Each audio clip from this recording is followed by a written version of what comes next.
irmãos, a paz do Senhor.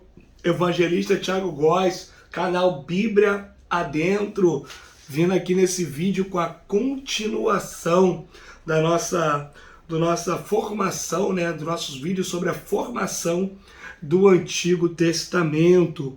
Nesse vídeo nós vamos falar do livro de Primeira e Segunda Crônicas. Primeiramente, antes de adentrarmos no assunto, eu quero agradecer a todos os irmãos, todas as irmãs que têm ajudado, que têm contribuído aí com o crescimento do meu canal. Eu só tenho a agradecer a vocês que têm divulgado nas vossas igrejas, nos grupos de WhatsApp, de estudo.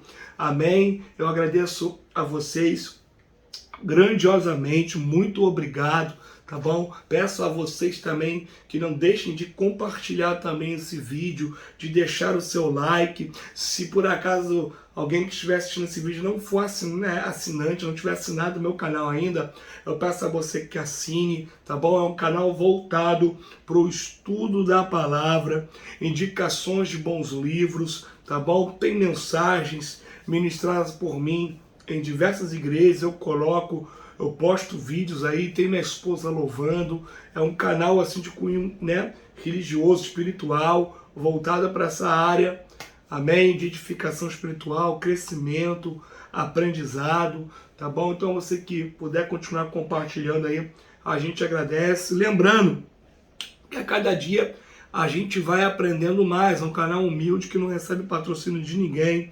É tudo feito por mim mesmo e a gente está aprendendo, tá? Quiser deixar uma dica, tá bom? Uma crítica construtiva, só deixar nos comentários aí, tá bom?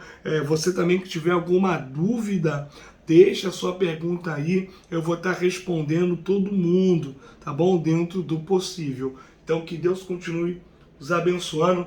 Vamos lá, a formação do Antigo Testamento e o seu desenvolvimento. Chegamos no livro de Primeira Crônicas, tá? Lembrando que o livro antecessor, o vídeo antecessor sobre a formação do Antigo Testamento e o seu desenvolvimento, sobre essa série de estudos. Eu estive falando de 1º e 2º Reis, amém? Onde eu expliquei ali qual era a visão do livro, que era ter um olhar mais criterioso, mais detalhista para os reis do Reino do Norte. Tá? Em 2ª Crônicas, nós teremos como foco também, além da apresentação aqui da linhagem, da genealogia, de Davi.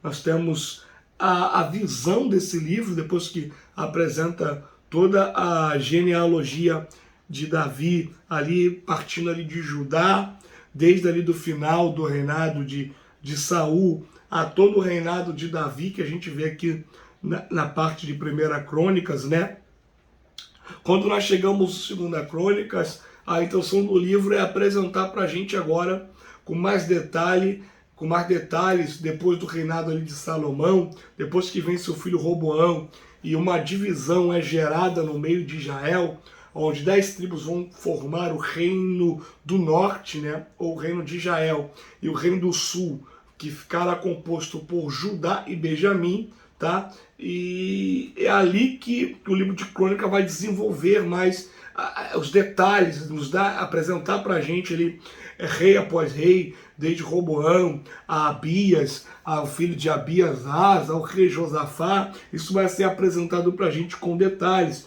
todas as guerras que tiveram, tá bom? Então, primeiramente, alguns detalhes aqui, é que o livro de 1ª e 2ª Crônicas, dentro da cristologia, apresenta Jesus como o nosso rei, tá bom? É onde nós vemos Jesus entranhado aí no livro, lembrando que toda a Bíblia de Gênesis a Apocalipse, deixa eu tomar um cafezinho aqui, rapidamente, apresenta o Cristo para a gente. Essa é a finalidade da Bíblia Sagrada, tá bom? Então nós temos como autoria, a autoria ela é incerta do livro, tanto de 1ª quanto de 2ª Crônicas. Há uma possibilidade, e estudiosos sérios apontam para essa possibilidade, que Esdras possa ter escrito esse livro.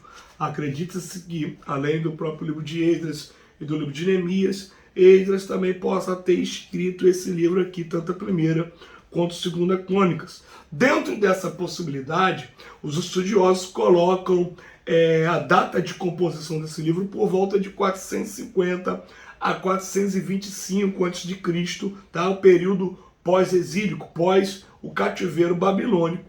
Acredita-se que foi o período que esse livro aqui foi escrito. Lembrando que, se ele foi escrito pós-cativeiro babilônico, né, nessa época, entre 450 e 425, que isso é um fato, tendo sido escrito por Esdras ou não, porque o livro termina mencionando, né, quando a Pérsia, o Império Medo-Persa, toma o poder, e Ciro, que já havia sido profetizado por Isaías, lá em Isaías 45, há mais de 200 anos desse acontecimento, que Ciro se levantaria por volta ali de 536, 537 a.C., ali a Medo-Persa destruiria a Babilônia cairia, né, e Ciro, no comando da Pérsia, Dario no comando dos Medos, né, se tornariam agora a potência. Isaías já tinha profetizado isso por volta aproximadamente de 760 a 750 anos antes de Cristo, por exemplo, em Isaías 45, onde o nome de Ciro já era revelado a Isaías através de Deus. Então o livro de 2 Crônicas termina mencionando esse fato. Então ele foi escrito por esse período ali. Acredita-se que foi por Esdras, lembrando que nesse tempo Judá já havia caído, já havia deixado de ser ali uma monarquia estabelecida, mas ainda exercia grande influência, né? Tanto que a gente vê Daniel ali, na época que o Império Persa está no poder, ele tem um alto cargo ali no meio do Império Persa. Nós vemos também, depois, mais à frente, ali na época do reinado de Assuero, nós vemos Esther se tornando rainha, nós vemos ali Mardoqueu, né, se tornando também uma pessoa influente ali, tá bom, gente? Vamos dar sequência aqui, rapidamente. Deixa eu dar uma folheada aqui, um minutinho.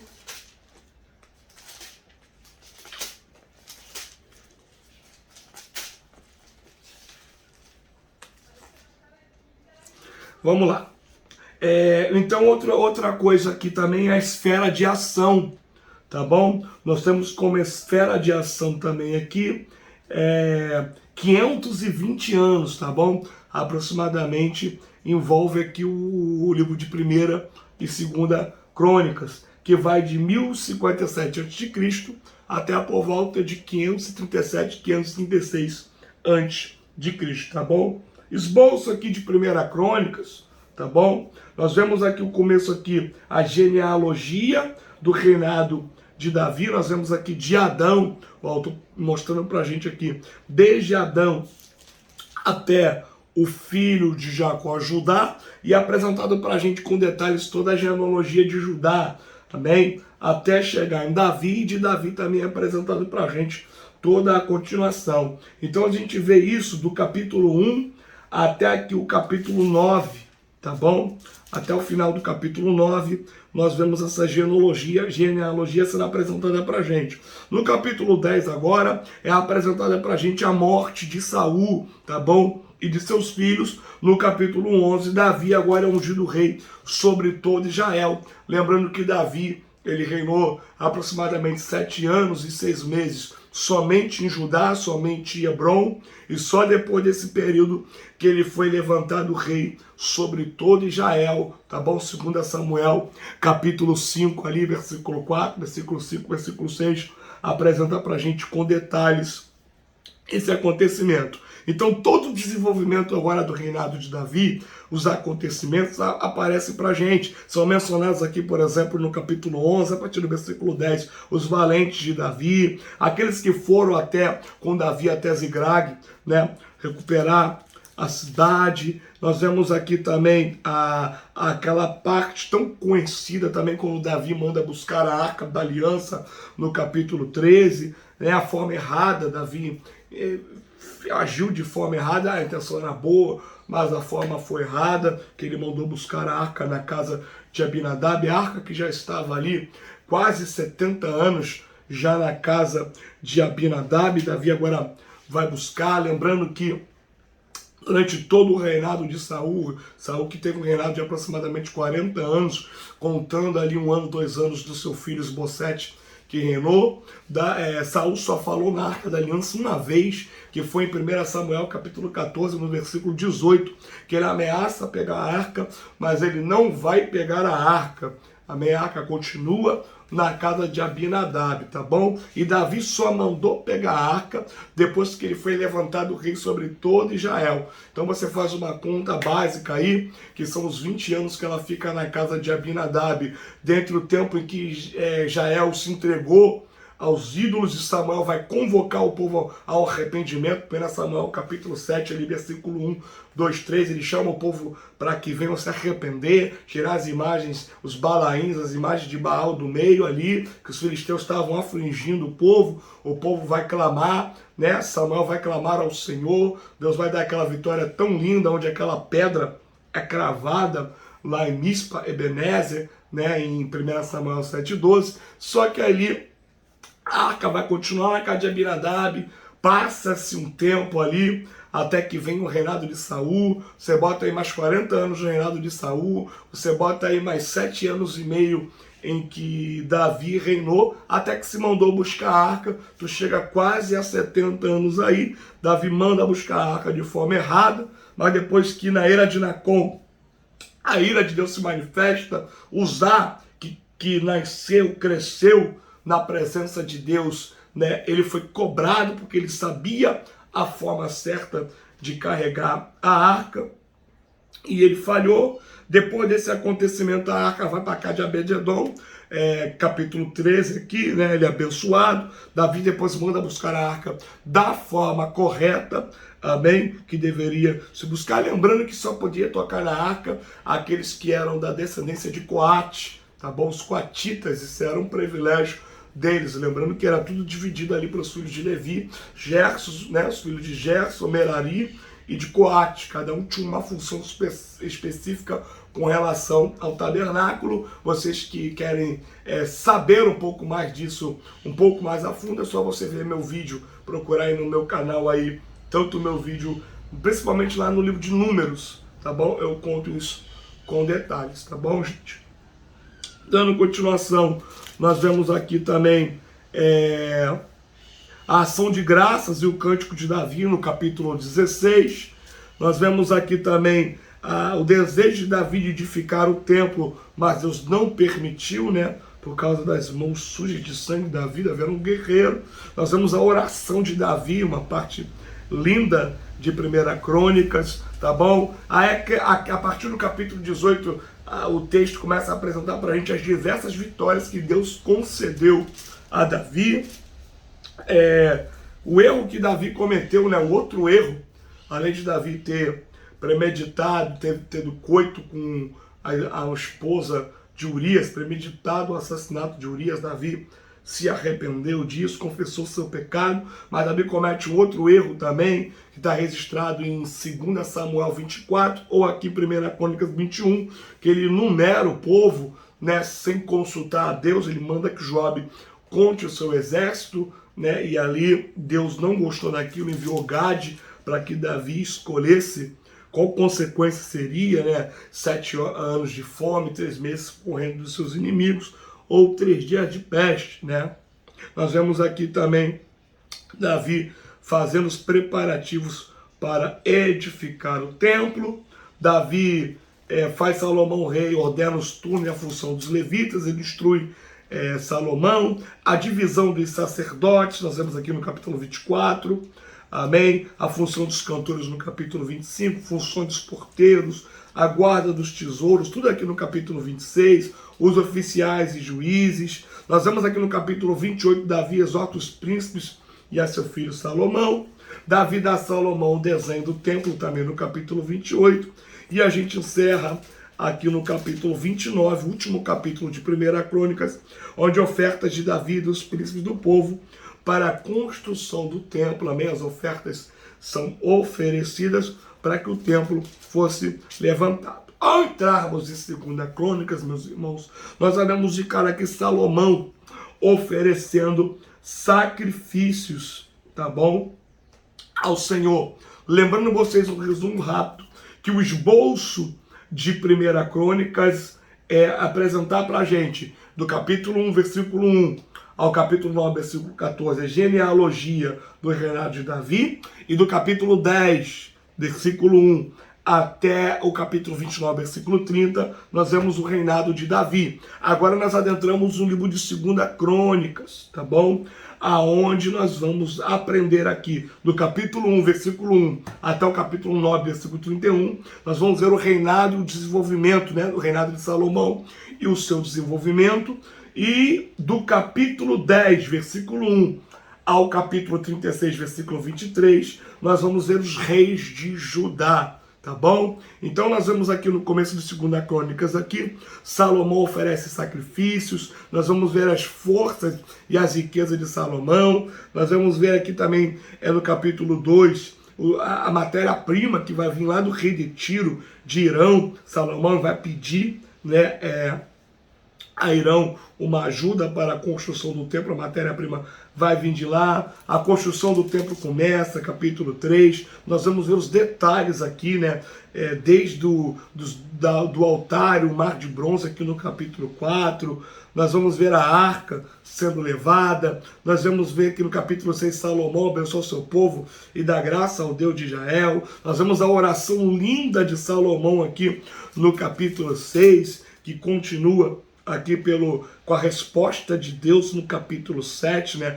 A promessa que é feita, Deus aparece a Salomão pela segunda vez e ele faz promessas, amém? Lembrando que na primeira vez foi onde Deus concedeu um pedido a Salomão e Salomão pediu sabedoria, tá bom? Salomão edifica cidades, nós vemos aqui as riquezas e magnificência de Salomão, né? A rainha de Sabá no capítulo 9 veio visitar Salomão para ver se era tudo isso mesmo que ela ouvirá falar. Aí aqui no capítulo 10, nós vamos ver agora a revolta das 10 tribos de Israel. Lembrando que Salomão, gente, na época de Salomão não houve guerra. Salomão foi um político, né? Um bom político. Ele também fez diversas alianças que não eram para terem sido feitas. Se casou bastante, né?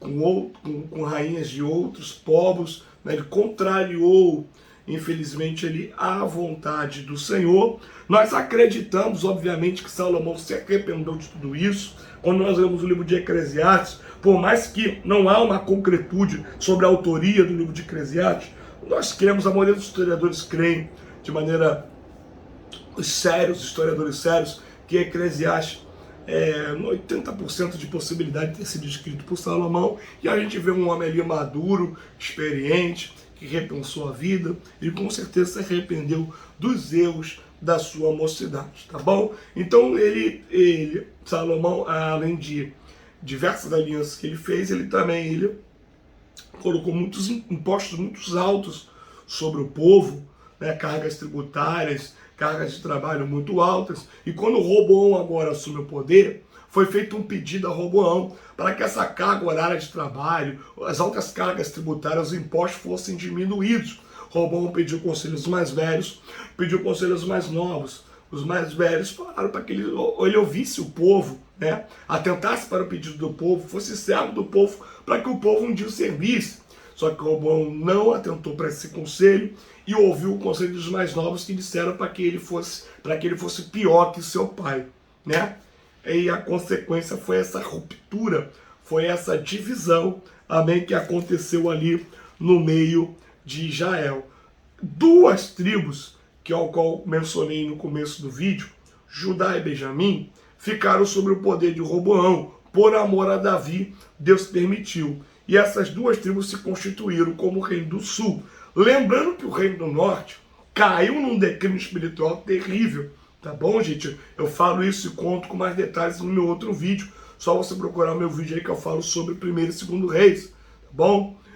De Jeroboão, os 19 reis que se sentaram no trono ali do reino dividido, de Jeroboão, filho de Nebate, até o rei Oséias, somente Jeú nessa brincadeira toda, começou a servir Deus direitinho, bem, mas também terminou muito mal, tá bom? Israel, o reino do norte, abraçou a idolatria, amém? Começaram a adorar os outros deuses, não começaram, pararam de buscar ao Senhor, começaram a adorar as imagens, a oferecer sacrifício aos demônios, e o resultado disso foi a queda no ano de 722 para a Síria, que invadiu Israel e dizimou o reino do norte. Isso está em 2 Reis 17, tá bom? Já que no reino do sul, a maioria dos reis que se assentaram no trono foram tementes ao Senhor, tá bom? E a gente começa a ver isso aqui. Roboão, né? Roboão não andou num caminho muito bom, acabou entrando no caminho do pai também, que o Salomão também teve seu período, infelizmente, de idolatria, até mesmo por ser influenciado pelas rainhas de outros povos que ele se casou, tá bom? Então nós vemos aqui o começo da história de Roboão, nós vemos seu filho Abias, tá bom? No capítulo 3, a batalha que ele teve contra Jeroboão, uma vitória linda, né? Onde Abias tinha ali a seu comando 400 mil homens, né, o texto diz aqui, enquanto Jeroboão tinha 800 mil homens a seu dispor para a batalha. Abias tinha metade, né, do exército aqui com ele, mas Abias, ele clamou ao Senhor. Isso foi lindo aqui, versículo 15, né, quando Jeroboão tentou cercar por trás e pela frente o exército de Judá. Versículo 15 diz que os homens de Judá gritaram ao Senhor, e sucedeu que, gritando os homens de Judá, Deus feriu a Jeroboão e a todo Israel diante de Abias e de Judá. Isso foi uma vitória linda, tá bom? Que Deus concedeu a esse rei, o rei Abias, tá? Lá em 2 Reis fala um pouquinho sobre ele, lembrando que o livro de Reis faz alguma menção sobre os reis do reino de Israel, tá? Já Crônicas não toca muito, não fala-se muito sobre os reis do reino do norte, tá bom? Nós vemos aqui depois de Abias o rei Asa, tá bom? A qual também Deus deu uma vitória linda a Asa contra o rei Zerá, né? O rei etíope, que veio também com quase o dobro do exército também que havia em Judá. E Asa também buscou, clamou ao Senhor, e Deus desceu, né? O próprio Deus veio e deu uma grande vitória, uma vitória linda, uma das vitórias mais lindas que Deus concedeu a Judá. Mas infelizmente também Asa, depois de ter abolido toda a idolatria que a sua mãe Maaca tentou introduzir ali dentro do reinado de Judá, acabou que Asa, no final do seu reinado também, quando ele veio a ficar doente, né, ele fez uma aliança que não era para ter feito com o rei da Síria, para poder enfrentar o rei Baasa, que já estava no poder no reino do norte. Ele não confiou em Deus, fez uma aliança que não era para fazer. Ele também foi acometido de uma chaga, de uma doença, a parte dos pés ali, e de vez de buscar ao Senhor, ele buscou os feiticeiros da época. Então ele teve um final um pouco triste, né? A história diz que na sua lápide foi colocada uma placa, tipo dizendo assim, como um rei que não buscou ao Senhor. Muito triste isso, porque nós vemos no começo da história Asa buscando ao Senhor, né? E ele ficou conhecido dessa forma, como alguém que não buscou ao Senhor, por causa desses dois momentos, dois eventos que aconteceram, tá bom? Depois de Asa, nós vemos Josafá, que também, como seu pai, fez algumas alianças indevidas, mas felizmente ele se arrependeu, se consertou, né? Você vê aqui, por exemplo, Josafá, quando fez uma aliança com Acabe, eles foram numa batalha contra Ramote de Gileade.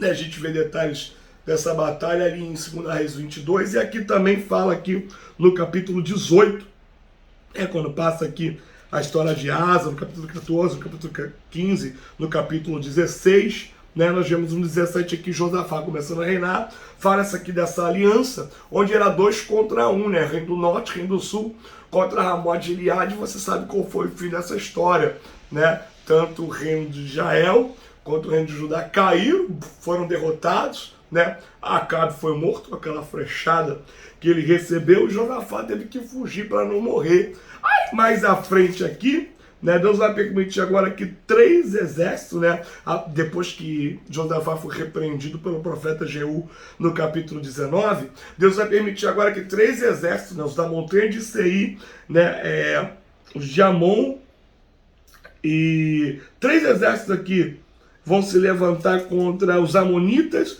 os moabitas e os da montanha de Seir contra Josafá.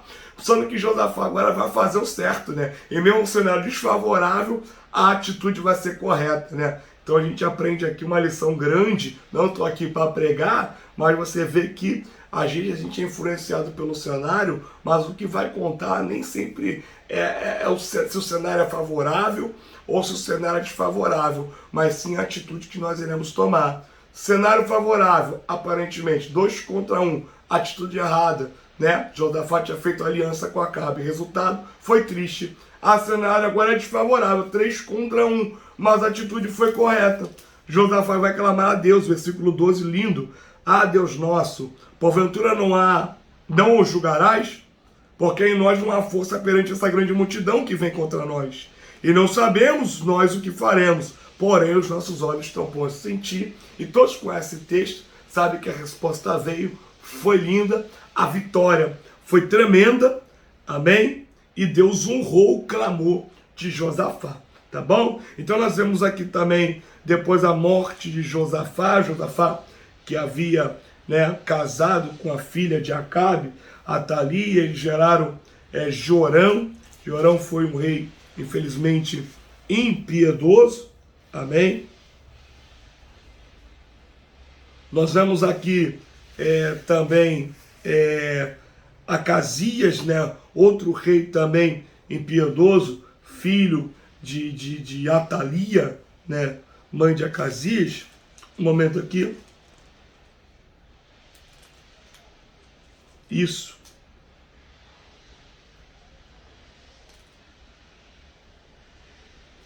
Isso mesmo aqui no capítulo 21, tá bom?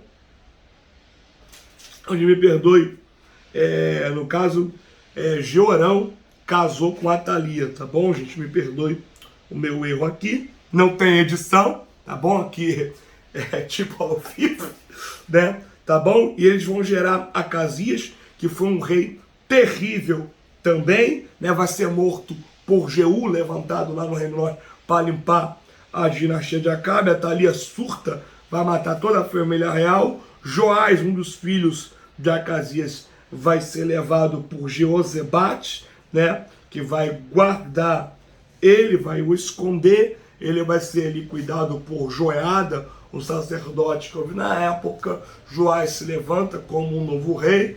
Começou até reinando bem, mas terminou muito mal, tá bom? Não honrou o que Joiada fez por ele. Ele permitiu a morte de Zacarias, filho de Joiada, que estava denunciando os erros da idolatria do povo. E Joás vai permitir também que a Síria invada Judá. Joás vai ser derrotado, o exército de Joás, e ele vai ser morto pelos seus próprios homens, tá bom? Por causa dessa idolatria. Isso aqui no capítulo 24, olha que Joás ele deu ordens para consertar o templo. Ele fez boas obras, mas terminou desobedecendo, infelizmente. E você vê que o juízo de Deus veio sobre ele aqui no versículo 23 do capítulo 24. Nós vemos Amazias aqui, filho de Joás, reinando também. Nós vemos aqui também Uzias, também, que fez Judá prosperar muito, um homem inteligente também. Ele fez que evoluísse diversos armamentos de guerra. Foi ele que Deus deu essa sabedoria a ele. Aqui ele edificou as torres, ele fortificou, né, as portas dos muros. Ele fez uma obra tremenda também, mas infelizmente ele também desobedeceu. Ele sacrificou, ele não poderia sacrificar, isso era uma função do sacerdote. Ele foi cometido de uma lepra, teve um final também terrível, bom?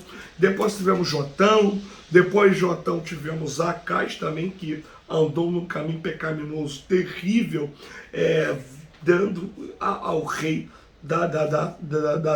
rei da Síria. Ele fez alianças, ele levou os utensílios do templo, ele arrancou o altar do Senhor e fez muita coisa terrível. Ele tirou o altar de sobre a base, colocou um altar pagão, um altar sírio, começou a oferecer sacrifício aos deuses da Síria. Irmão, o final dele também foi terrível. Amém? Depois tivemos Ezequias. Ezequias dispensa comentários, um reformador, consertou toda a bagunça que seu pai fez, tá bom? Um dos grandes feitos aqui de Ezequias, ele tirou os altares de adoração pagã, ele colocou o altar do Senhor no seu devido lugar, voltou a se oferecer sacrifício, ele colocou em ordem a turma dos levitas, estabeleceu o culto ao Senhor, instituiu o ensino da palavra, voltou a comemorar a festa da Páscoa, e Deus também deu uma grande vitória a ele contra o rei Senaqueribe, amém?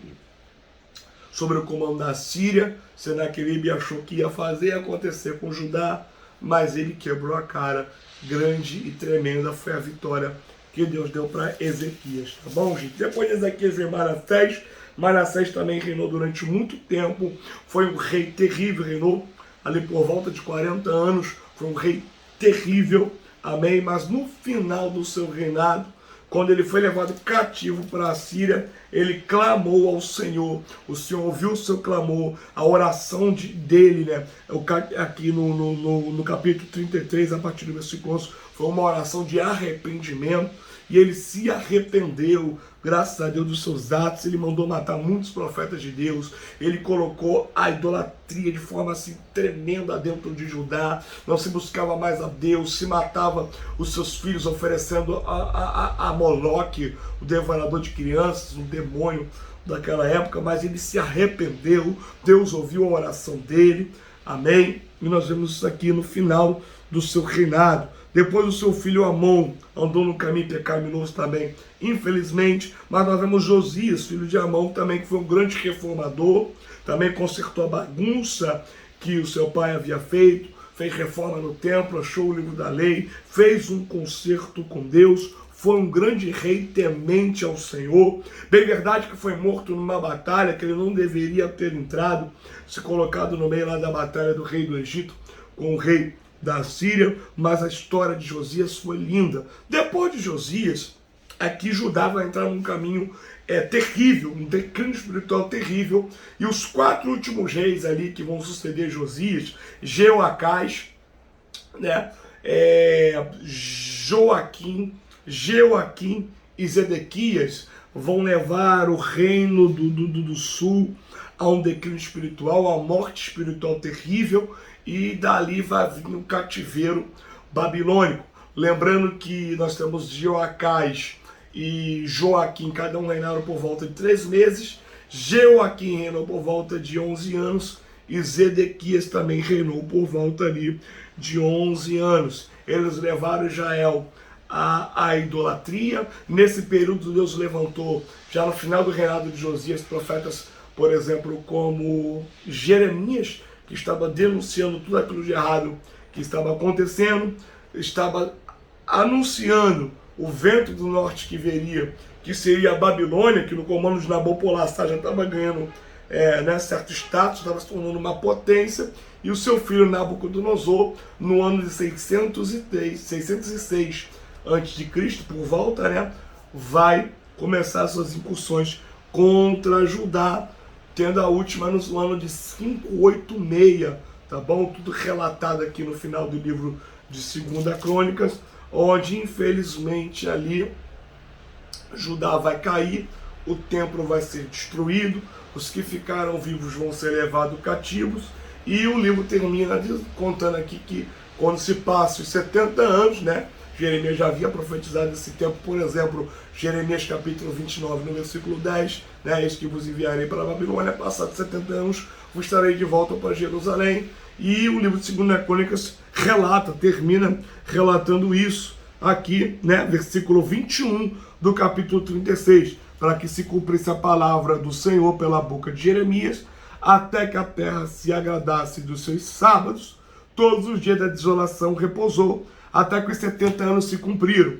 Porém, no primeiro ano de Ciro, rei da Pérsia, para que se cumprisse a palavra do Senhor pela boca de Jeremias, despertou o Senhor o espírito de Ciro, rei da Pérsia, a qual fez passar o pregão por todo o seu reino, como também por escrito, dizendo: assim diz Ciro, rei da Pérsia: o Senhor Deus dos céus me deu todos os reinos da terra e me encarregou de edificar uma casa em Jerusalém, que está em Judá. Quem dentre vós e todo o seu povo que suba, e o Senhor, seu Deus, seja com ele.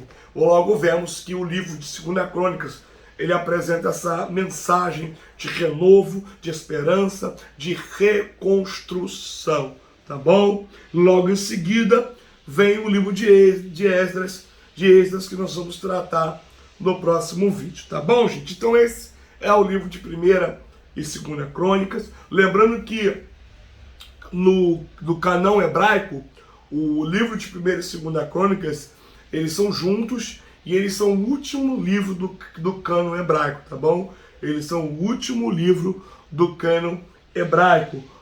Eles ficam na parte que nós chamamos de Ketuvim, né?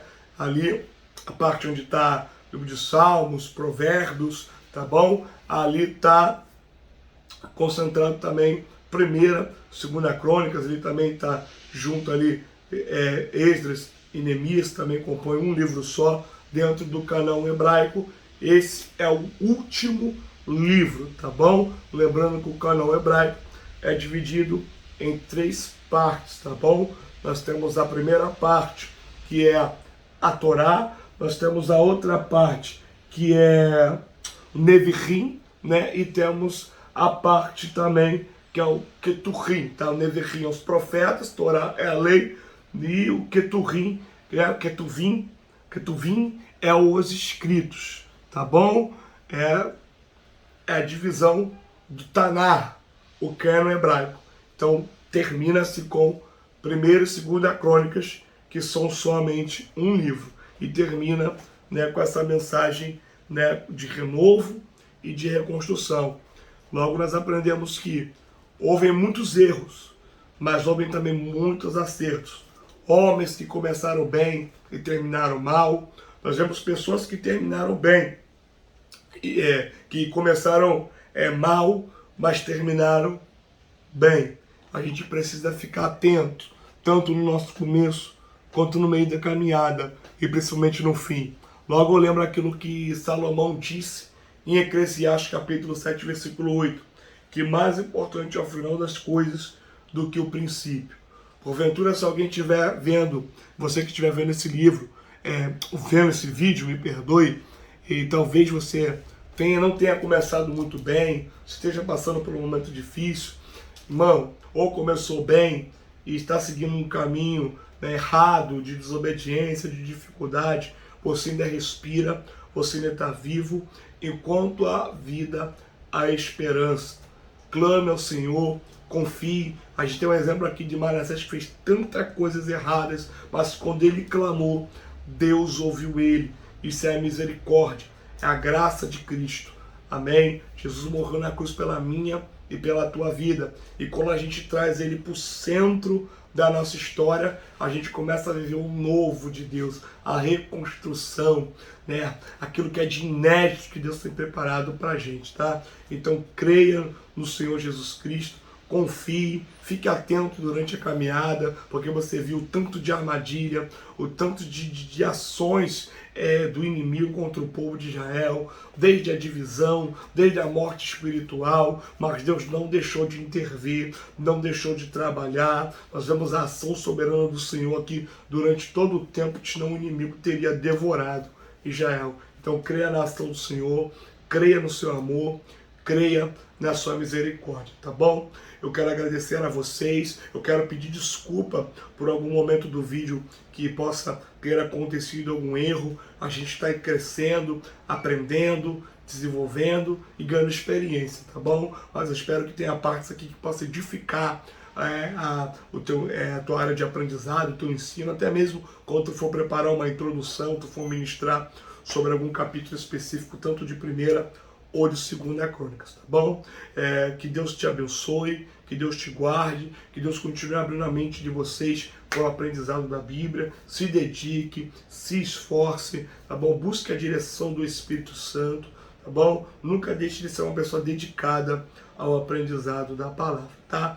Que Deus continue te guardando, guardando o teu ministério. E lembrando, não esqueça de divulgar, tá bom? Canal Bíblia Adentro, Tiago Góes, compartilha, deixe seu like. Caso você ainda não tiver assinado o canal, assine, ative o sininho e não deixe de compartilhar. Eu conto muito com a sua ajuda para continuar, né? Eu conto com a ajuda do Senhor e com a tua ajuda, tá? Se você não me segue lá no Instagram, vai lá, Evangelista Tiago Góes Oficial. Sempre eu posto um bom texto lá também, um texto de estudo, reflexão, uma mensagem, tá bom? Que Deus vos abençoe, que Deus vos guarde a todo tempo, tá bom? Em nome de Jesus, que você continue tendo um 2021 abençoado, tá bom? E que a boa mão do Senhor possa estar sobre a tua vida e sobre toda a tua casa, tá bom? Não esqueça, canal Bíblia Dentro, Tiago Góes. Fica na paz, meus irmãos.